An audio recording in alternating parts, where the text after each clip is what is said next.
আপুনি খাটাং আহিবনে নাই? মই বোলো যদি প্ৰভুৱে ৰাতিটো ভালে কুশলে নিয়ায়, একো অসুবিধা নহয়, কাইলৈ মই কি কৰিম, আইগৰাকীক লগতে লৈ দীঘলীয়া এটা যাত্ৰা আমি কৰিম। আৰু আহি আপোনালোকৰ ঠিক সোনকালে মই পালোহি, আসন প্ৰতিষ্ঠা হ'ল আৰু ফুল প্ৰসংগ চলি আছিলে। মই সেৱা কৰোঁতে আপোনালোকে লক্ষ্য কৰিছে চাগে, ফুল প্ৰসংগ চলি আছিলে আৰু খুব ভাল লাগিলে। খুব ধুনীয়া ফুল প্ৰসংগ এবাৰ দেখিলোঁ, অনুভৱ কৰিলোঁ, সেৱা কৰিলোঁ। তাৰ পাছতে জীৱনত প্ৰথমবাৰৰ কাৰণে আপোনালোকৰ লগত নাম প্ৰসংগত বহিলোঁ। মোৰ খুব ভাল লাগিলে। ইমান দিনেতো শ্ৰীমন্ত শংকৰদেৱ সংঘৰ বিভিন্ন জিলাৰ বাপসকলৰ লগত, আইসকলৰ লগত নাম প্ৰসংগত জড়িত হৈছোঁ, বহিছোঁ। কিন্তু শিৱসাগৰ জিলাৰ আপোনালোকৰ আঞ্চলিকৰ ভকতৰ লগত মই নাম প্ৰসংগত বহিবলৈ আগতে সুবিধা পোৱা নাছিলোঁ। ভাগৱতৰ অনুষ্ঠানলৈ আহোঁতেও মই অহালে প্ৰসংগ শেষেই হ'ল, তাৰপিছত মই আহিছোঁ। আৰু আজি সঁচাকৈ মোৰ এনেকুৱা এটা অনুভৱ যে ইমান ধুনীয়াকৈ এভাগ প্ৰসংগ হ'ল, দেহমন পুলকিত হৈ গ'ল, বহুত ভাল লাগিলে। আৰু আহি পেলাই দেখিলোঁ আমাৰ নাহন বা বহি আছে খুব ধুনীয়াকৈ, তেখেতৰ কথা স্পষ্ট, এটা কথা দুবাৰ নকয়, প্ৰত্যেকটো কথা খুব গহীনকৈ কয়। আৰু পাঠৰ শেষত হওক, নামৰ শেষত হওক, সেৱকে সেৱাৰ পিছত হওক, তেখেতে স্পীকাৰটো লৈ খুব ধুনীয়াকৈ এষাৰ আশীৰ্বাদ দিয়ে। মোৰ বিৰাট ভাল লাগে। গতিকে লাহন বাবুক দেখিলোঁ। আৰু মোৰ বেছি ভাল লাগিলে, মই প্ৰসংগত বহি থাকোঁতেই দেখিছোঁ বাপ এজনে খুব ধুনীয়াকৈ মোবাইলটো লৈ নাম প্ৰসংগ ৰেকৰ্ডিং কৰি আছে। বোলো কোনে কৰিছে ইমান ধুনীয়াকৈ? চাই দেখিছোঁ আমাৰ ঢকুৱাখানা দেৱ গগৈ বাপ। তেওঁ মোৰ আৰু মনটো ভাল লাগিলে। আৰে তাৰমানে আমাৰ জীৱন ভৰালী বাপজনে আমাৰ ঢকুৱাখানা ধেমাজিৰ পৰাও যথেষ্ট ভকত তাৰমানে নিমন্ত্ৰণ কৰিছে। মই বোলো আৰে দেৱতা যদি আহিলে আমি একেলগে আহিলোহেঁতেন। গগৈ বাবুক মই দাদা বুলি মাতোঁ, আগৰ পৰা আমাৰ ভাইটি আৰু দাদাৰ সম্বন্ধ। মই যেতিয়া শিশু বক্তা শ্ৰীমন্ত শংকৰদেৱ সংঘত, তেখেত তেতিয়া শ্ৰীমন্ত শংকৰদেৱ সংঘৰ যুৱ বক্তা। আমি একেলগে বহু মিটিং কৰিছোঁ, বহু প্ৰগ্ৰেমত আমি একেলগে সময় পাৰ কৰিছোঁ। গতিকে সকলোৰে কাৰণে আজি দিনটো এটা ভাল দিন। আৰু ইমান এটা ধুনীয়া দিনত আমি একেলগে ভাগৱত পঢ়িবলৈ ওলাইছোঁ।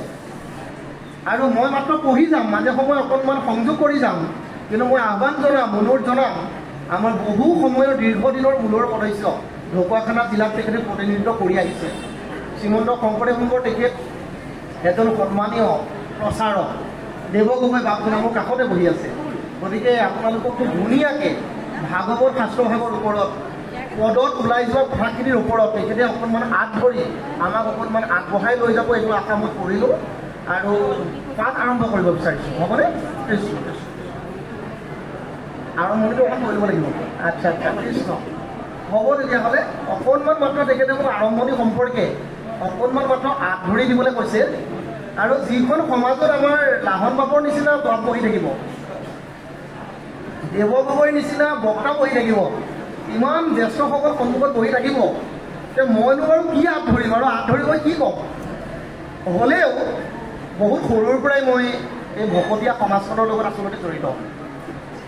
মোৰ যেতিয়া 12 বছৰ বয়স হোৱাই নাই, তেতিয়াই মই শ্ৰীমন্ত শংকৰদেৱ সংঘৰ শৰণ গ্ৰহণ কৰিছোঁ। আৰু তেতিয়াৰ পৰা একাদিক্ৰমে যে ভকতসকলৰ সেৱা কৰাৰ যে সৌভাগ্য মোৰ জীৱনত মই প্ৰাপ্ত কৰিছোঁ, তাৰ কাৰণে প্ৰভু ভগৱন্তক বহুত ধন্যবাদ। এতিয়া আমি আৰম্ভ কৰিবলৈ বিচাৰিছোঁ, আমি যিখন শাস্ত্ৰ পঢ়িবলৈ ওলাইছোঁ, এইখন কিন্তু সাধাৰণ শাস্ত্ৰ নহয়। এই শাস্ত্ৰখনৰ নামটো উচ্চাৰণ কৰাৰ আগত এটা শব্দ বৰ ধুনীয়াকৈ সকলোৱে কয়। ডাইৰেক্ট ভাগৱত বুলি কৈ নিদিয়ে, শ্ৰীমদ ভাগৱত বুলি কৈ নিদিয়ে, তাৰ আগত এটা অতি ধুনীয়া বিশেষণ শব্দ প্ৰয়োগ কৰে। সেই শব্দটোৰ নাম হৈছে বৈকুণ্ঠৰ কল্পতৰু মহাভাগৱত শাস্ত্ৰ। নহয়নে বাৰু?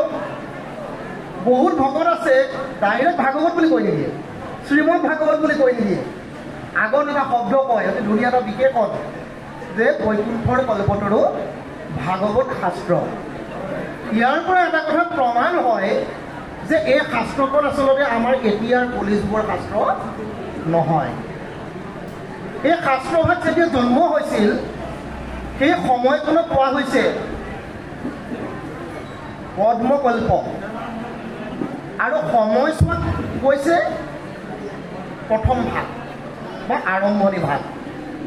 তাৰমানে পদ্মকল্পৰ আৰম্ভণিতে প্ৰভু শ্ৰীনাৰায়ণে ব্ৰহ্মাক মাত্ৰ 4টা শ্লোকৰ জৰিয়তে কেইটা শ্লোক 12টা নহয় কিন্তু 4টা শ্লোকৰ জৰিয়তে এই ভাগৱত শাস্ত্ৰভাগ প্ৰদান কৰিছে এই ভাগৱত শাস্ত্ৰৰ জন্ম ৰহস্য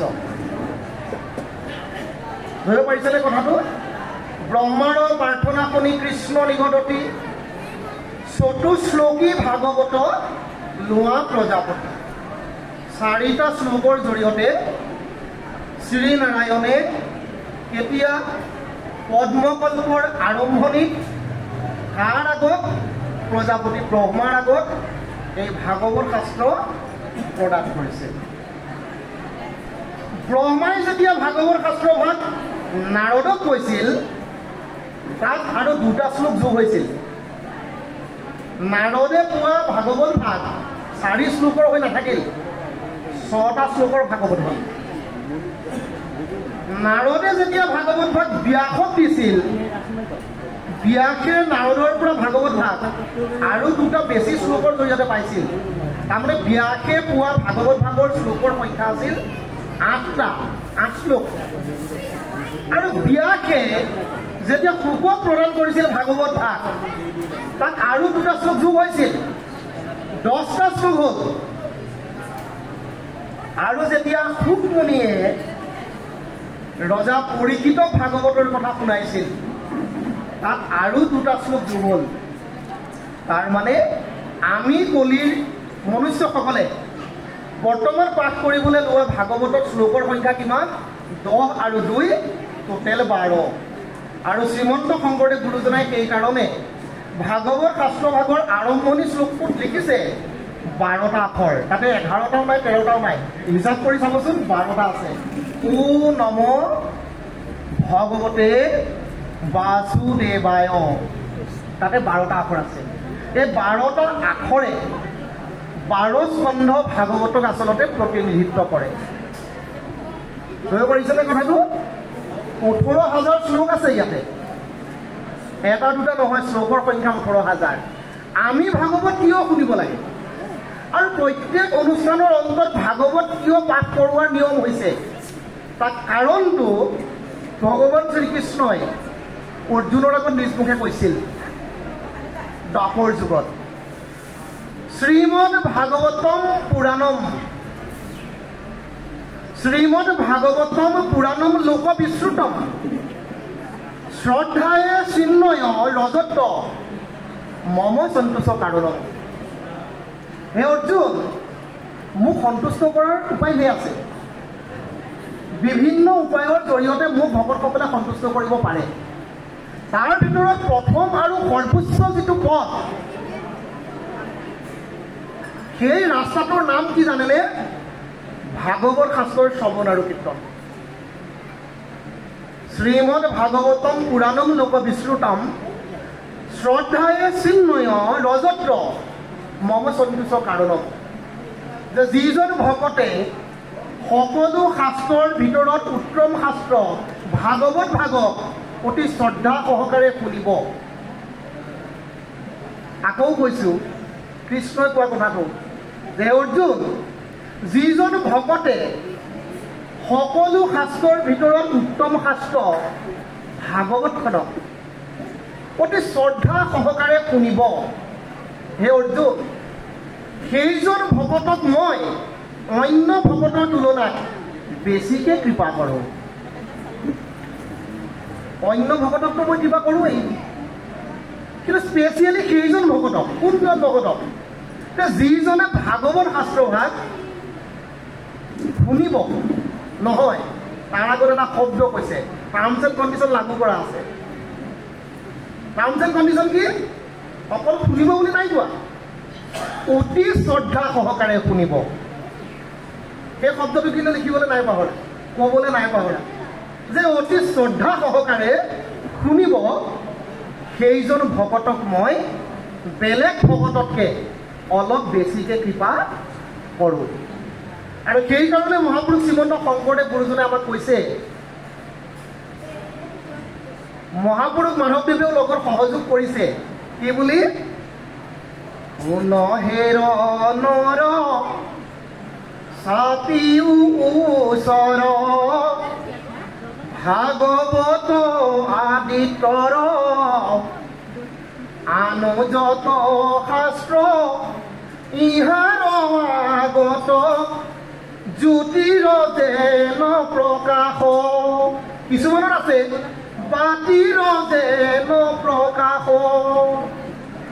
তাৰ মানে অন্যান্য শাস্ত্ৰসমূহক যদি মমবাতি বুলি কৈছে ভাগৱত হৈছে সূৰ্য আদিত্য সূৰ্য ওলোৱাৰ পাছত যেনেকে কোনো মানুহে পঢ়িবৰ কাৰণে মমবাতি ব্যৱহাৰ নকৰে চাকি বন্তি ব্যৱহাৰ নকৰে সূৰ্যৰ পোহৰকে অগ্ৰাধিকাৰ দিয়ে ঠিক তেনেদৰে সকলো শাস্ত্ৰৰ সাৰ শ্ৰী ভাগৱত শাস্ত্ৰ ইহাৰ অমৃত ৰস পায় পৰম সন্তোষে পান কৰিলে যিজনে তাৰ অন্যত ৰসতৰ ৰুটি নাই ফুকমুনিয়ে যেতিয়া ভাগৱতৰ মন্ত্ৰখিনি লৈ ওপৰেদি আহি আছিল পৰীক্ষিতক দান দিবৰ কাৰণে লগত অমৃতৰ ঘৰা লৈ পেলাই দেৱতাবিলাকে আগবাঢ়ি ধৰিছিল ৰাস্তাৰ ওপৰত আকাশ মাৰ্গত আমি তোমাৰ ওচৰলৈ বস্তু এটা বুৰলি কৰিবলৈ আহিছোঁ ফুকমুনিয়ে বোলে কি যে তোমাৰ দায়িত্ব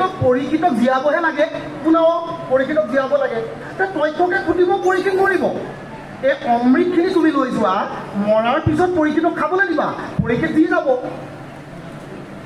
যাব তোমাৰ উদ্দেশ্য সফল হ'ব আচ্ছা মোক যে তোমালোকে অমৃতখিনি দিবা ফুকমুনিয়ে কৈছে মই তোমালোকক বিনিময়ত কি দিব লাগিব এই ভাগৱতখন তুমি পৰীক্ষিতক শুনাব নালাগে স্বৰ্গলোকলৈ যোৱা আমাক শুনাই দিবা বৰ ডাঙৰ কথা পৰীক্ষিতক শুনাব নালাগে স্বৰ্গলৈ গ'লা আমাক শুনাই দিয়া তেতিয়া ফুকমুনিয়ে কৈছিল আচলতে অমৃতৰ নিচিনা এটা সাধাৰণ বস্তুৰ লগত ভাগৱতৰ বিনিময় নহয় বুজিলেনে আপুনি কথাটো অমৃতৰ নিচিনা এটা সাধাৰণ বস্তুৰ লগত এই ভাগৱত ভাগৰ আচলতে বিনিময় নহয় ভাগৱত ভাগ তাতকৈ বহুত ওপৰৰ বস্তু অমৃততকৈ বহুত ওপৰত আৰু আমাৰ কপাল ভাল সেই ভাগৱত ভাগ আমি শুনিবলৈ পাইছোঁ গাবলৈ পাইছোঁ ভাগৱত অনুষ্ঠানত নিজক জড়িত কৰাৰ আমি সুযোগ পাইছোঁ আৰু এই সুযোগটো আমি জীৱনত যিমান পাৰোঁ সিমান বেছিকৈ ব্যৱহাৰ কৰিব লাগে ইয়াৰ আমি লাভ উঠাব লাগে মানুহৰ সদায় ৰাস্তা দুটা আমি সকলোৱে দুটাৰ ফালে গৈ থাকোঁ এটা মৰিবৰ ফালে এটা তৰিবৰ ফালে যেতিয়ালৈকে আপুনি ভাগৱত নুশুনিব যেতিয়ালৈকে পৰীক্ষিতে ভাগৱত নুশুনিছিল তেওঁৰ যাত্ৰাপথটো আছিল মৰিবৰ ফালে আৰু যেতিয়াই পৰীক্ষিতে ফুকমুনিৰ পৰা ভাগৱত শুনিলে তেতিয়াই যাত্ৰাপথৰ কিন্তু পৰিৱৰ্তন হৈছে গতি ৰুদ্ধ নাই হোৱা কিন্তু মৰিবৰ ফালে যোৱা যাত্ৰাপথ ক'ৰ ফালে কাৰণ লৈছে তৰিবৰ ফালে আৰু ভাগৱত আৰম্ভ হৈছে এডাল মৰা সাপৰ পৰা ভাগৱত শেষ হৈছে এডাল জীয়া সাপত হয়নে নহয় বাৰু যি পৰীক্ষিতে ভাগৱত শুনাৰ আগত মৰা সাপডাল ডিঙিত থৈ আহিলোঁ মোক সাপ দিলে 7 দিনৰ মৰি থাকিব এতিয়া মোৰ কি হ'ব এই ভয়ত ত্ৰস্তমান আছিল ভাগৱত শুনাৰ পাছত একেজন পৰীক্ষিতে জীয়া সাপডালক ৱেলকাম কৰিব পৰা হ'ল আহা তুমি মোক দৰ্শন কৰা আৰু মোক মুক্তি দিয়া হয়নে বাৰু সেইকাৰণে বাপসকল আমি আজি যথেষ্ট এটা ভাল সময়ত ইয়াৰ উপস্থিত হৈছোঁ পূৰ্বজন্মত আচলতে আমাৰ বহুত পুণ্য আছিল যাৰ কাৰণে আমি ভাগৱত শুনিবৰ কাৰণে নিজক ইয়াতে আমি অৱস্থান কৰিব পাৰিছোঁ যাহাৰো আছে পুণ্য অসংখ্যাত কৃষি পাতে কাণ কৃষ্ণ কথাত তাৰমানে এইটো নিশ্চিত আমাৰ সকলোৰে পূৰ্বজন্মত পুণ্য জমা হৈ আছিলে নহ'লে আমি ভাগৱত শুনিবলৈ ইয়াতে আহি নিজক অৱস্থান কৰোৱাব নোৱাৰিলোহেঁতেন আৰম্ভণিতে মই এইকেইটা কথাই ক'লোঁ হ'বনে বাপ গগৈ বাপ আৰম্ভণিতে কিবা এটা ক'বলৈ কোৱাৰ কাৰণে অকণমান আৰম্ভণি কৰিলোঁ ইয়াৰ পিছৰখিনি আমাৰ গগৈ বাপে ক'ব মোতকৈ বহুত ধুনীয়াকৈ কয় আপোনালোকে আগত পাইছে নে নাজানো মই যেতিয়া শিশু বক্তা তেখেত তেতিয়া যুৱ বক্তা গতিকে বহুত অভিজ্ঞ ব্যক্তি এতিয়া আমি বাপ ক'ত উলিয়াম লাহন বাপ চমুকে কিবা এটা ন ঠিক আছে তৃতীয় স্কন্ধ ইয়াতে বিদুৰ উদ্ধৱ সংবাদ ওলাব হ'বনে